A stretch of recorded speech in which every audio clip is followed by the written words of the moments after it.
Yeah.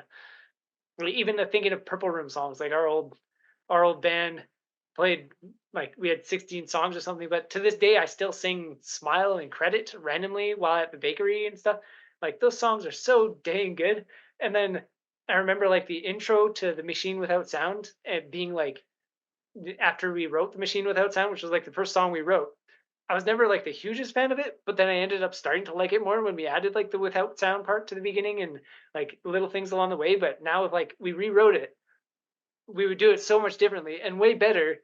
But like at the time, it was hard to just we had that piece and we couldn't just tear that piece apart and rebuild it. But now like we did so many pieces, we could have just been like, well, cut like half of it, and then figure something else out and make that as good as the others. But like at the time when we were playing Purple Rooms, like it was not one of the really refined ones. Like some of those others that we put like so much work into. We just kind of played.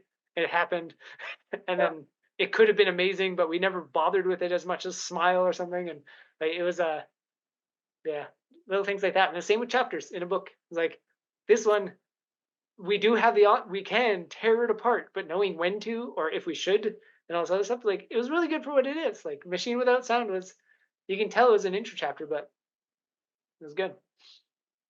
I was listening to the Bono audiobook, Surrender, it's called, and he talks about when they got Brian Eno to be their sound producer, who I don't know what company or whatever he worked for, but it's just interesting to think about like what, and it's kind of like depressing, or it's like, oh, one, it'd be amazing to see what Purple Room songs could have turned into with uh more in like, we were such a weird mix of like just kind of playing and not really being serious half the time, but sometimes being serious, and like, I don't know, um and then but having some like actual like master audio producer person have input.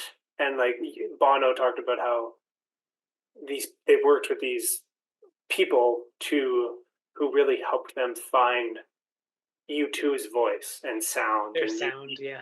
unique style that they were able to encourage out of the artists in the U2 band. Which we never had. It's just Yeah, like, no, you know, kind of no. But you kind of guys were like, you encouraging stuff out of the rest of us in a way.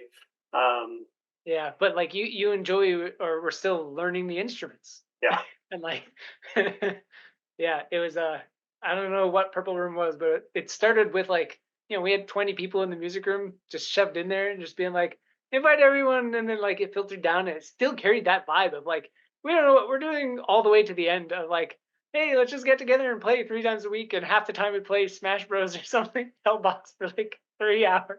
It's like just hanging out.